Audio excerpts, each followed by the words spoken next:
Beautiful scenery. Look at these mountains over there. Woo! That is beautiful.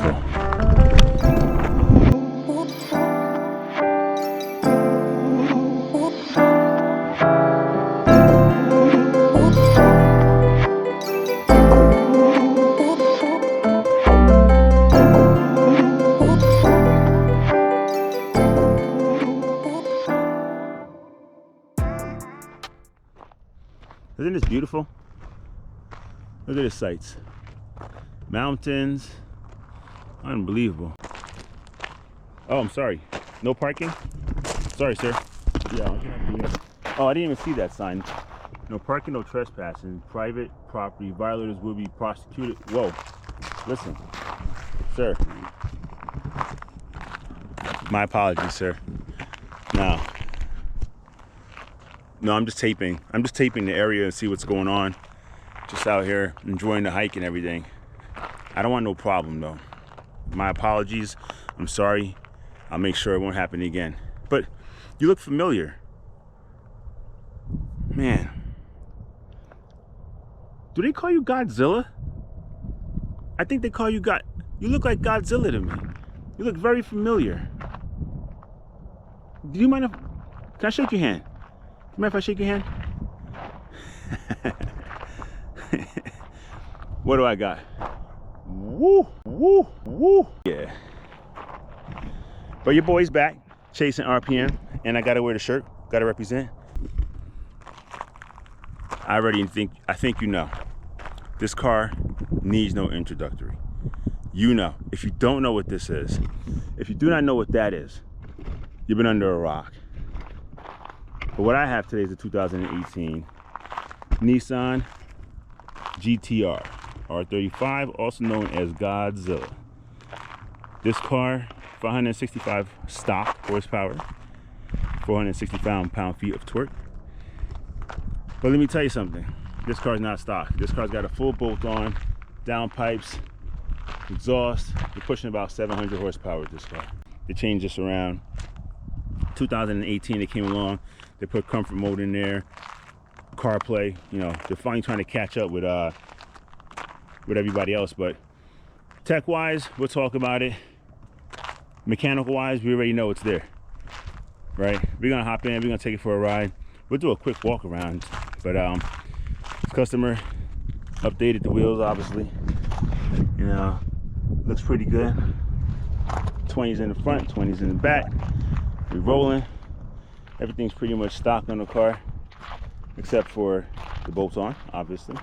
But you know, this car has taken performance to the next level. Let's just put it like that, right?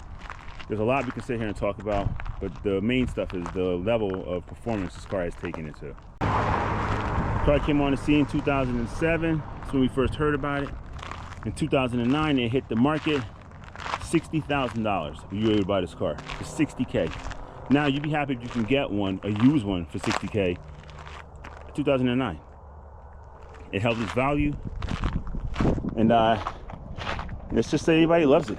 You know, it's definitely a car that has taken the community, and community loves it. Everybody talks about how the inside they need to update it, and they do. We'll go over the tech. Everybody's discussing the outside, how it's beautiful, which it is. But what they really need to do is just catch up with the tech, right? The technology from this to my M4 is night and day. Doesn't even touch it. So right now, the great thing about this car is I get to compare it to the M4, right? Both 6-cylinder, both twin turbos. The M4 is 3 liter, this is 3.8 liter. M4's got 503, this is 565 stock. And I get to sit here, I get to drive these cars and compare this car right now. So I'm gonna give you my honest opinion on what I think the GTR, how it feels, how it drives. And it did, it always escaped me. This is the car that I always wanted to get that I never got. But I got one today for you, so stay tuned. We're gonna take this out on the road.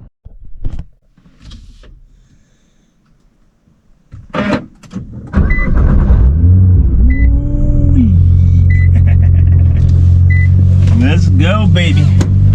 Let's go, let's go, let's go. Put it in gear.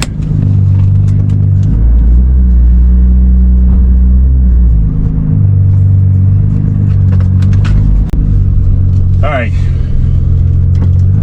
Let's see how she feels.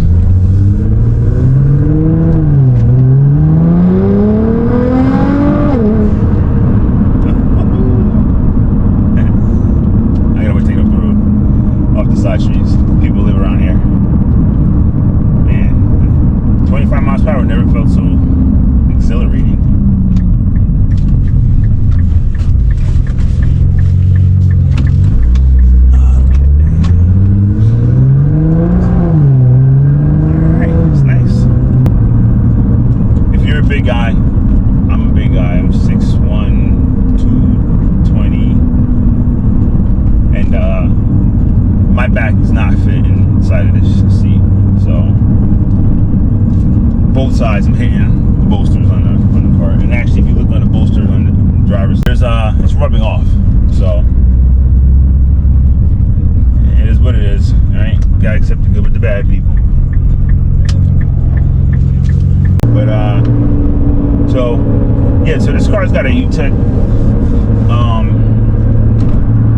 tune to it. It's running a stage 2. It's got a rack Povik exhaust, downpipes, upgraded wheels, and let's see, blow off valve. I'm an automatic, and I'm gonna just step on the gas.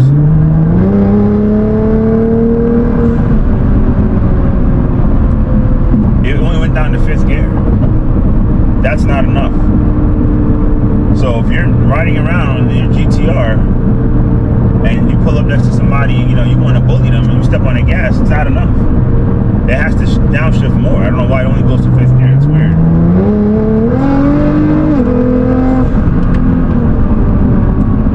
Now I shifted that down to 4th gear, and it's a completely different animal. In 2018, they upgraded the suspension in this car, and they put in here a comfort mode, because prior to 2018, the car was just super, super tight and stiff. If you buy a car like this, I figure that's what you would want. So I don't know why people were complaining the car's too stiff. I want to feel that, right? That's why I'm driving. I don't plan to drive this car every day. This isn't my daily. It's not going to ride like my 2024 BMW. I want the car stiff, so I don't know why people are complaining about it. But anyway, Nissan listened, and they added a comfort mode here. So you have comfort, normal, and race suspension. You have those 3 settings for suspension, steering, and transmission shifts. If you're not on a track, then you don't need to have this car in racing setup for transmission. There's no reason to do that. That's just gonna jerk you around every time, and it's not gonna shift properly, so don't do that. I have it right now in the normal mode. That's all I need, right? Yeah. Compared to the M4, I fit better. I feel like the M4 this is a dual clutch. The M4 is a torque converter, so they shift a lot differently, obviously. I feel like this car shifting is more tamed than the M4. So, I'm just out here driving around, and what I do notice is, like I said, I'm in 5th right now. I'm smashing the gas. It picks up, but it doesn't scream. If you're looking for the thumbs up appeal, you're gonna get a lot of the thumbs up moniker as far as a goat. So everybody sees it, they want to take pictures, and they give you a thumbs up. They tell you to hit the gas, they want to hear it. But honestly, the tech is not in the car. You can't compare this car's technology. Even in 2018, they upgraded a couple of things. You can't compare the technology in this car to what you have to what I have in the M series. It's just night and day. The dials, the buttons, the screen, the imagery. The thing's 8.5 inches only. That's crazy. I don't know why it's like that. In 2018, they had a chance to make it a little bigger. It could be part of the design of the car, why they wanted to stay like that. But I mean, there's a million buttons. And I'm not saying I don't like buttons. I'm saying the analog is cool, digital is cool. That's all. The interior does feel nice. I've been looking around, I'm seeing like the leather's all cracked up. So 2018, it's got 40,000 miles on it. I don't know if the material should look the way it looks. Radio sounds good. What else we got here? We have seat functionality. I love the way the seat functions. I mean, some cars, they have like 50 buttons down there on the screen. It's over here, it's over there, it's down there. This car's got a knob, and that knob has like different positions. I think I don't know, 8 positions. It's just a knob. Up, down, left, right, and all the corners. That's how you design a car, right? So if I can take those knobs and put it into my M4, I would love to do that. I hate the way some Mercedes puts that person sitting in the seat, and you gotta like kind of use your fingers and push the band up and down, left and right. That's corny. This has a good knob, but other than that, some buttons in the car. So I guess that's how you keep the cost down, but the cost is not really down, is it? Let's talk about that. 2007, the car debuted. Hit the market in 2009. $65,000 you could have found yourself in one. Transmission was horrible. We all know, if you're buying this car, you can get the transmission work on it, and everything's all good after that. So don't cry about it. That big deal. I had a bad transmission, so the engine, everything else was perfect. 2013, did a little revision. It wasn't until about 2017. So it wasn't until 8 years later they decided to do some type of facelift, like real facelift to the car, really change the way things look, right? In 2018 they attacked that even more, and they went and they did some interior updates. And in doing those updates, I don't understand why they couldn't update the imagery, why they couldn't update some buttons. These buttons are huge, right? It's like the font size of these buttons, the letters on the buttons are that big. But nevertheless, it's my opinion, it's my views, right? And I'm not knocking GTR, but by 2017, 530, tech is way beyond this. The leathers, a lot more luxurious. And I guess I just keep harping on that because I think for paying $100,000 for a car, and brand new, this is like 120, okay? But if you're gonna buy this used, let's compare this used to the M4 used. This is probably $20,000 more. And I think you're paying for the name. M4 and GTR are doing the same exact thing. They're both 6-cylinder. They're both twin turbos. This has a bigger 3.8 liter, right? That's 3 liter. 503 in the M4. This has 565 stock, and you can tune the heck out of both cars. But for 20K more, I don't think so. I'm not with that. That's a lot of money. I mean, for 20K on the M4, when you purchase it, that's gonna get you 800 horsepower, easy. And if you're not into any of that, you just want to cruise around, then you're gonna probably really enjoy having a tech than not having a tech. I need to hit one of these tunnels. I don't know if you guys can hear the blow-off valve when it's going off. I freaking love it. Man, I love the way it sounds. Hold on, let me see.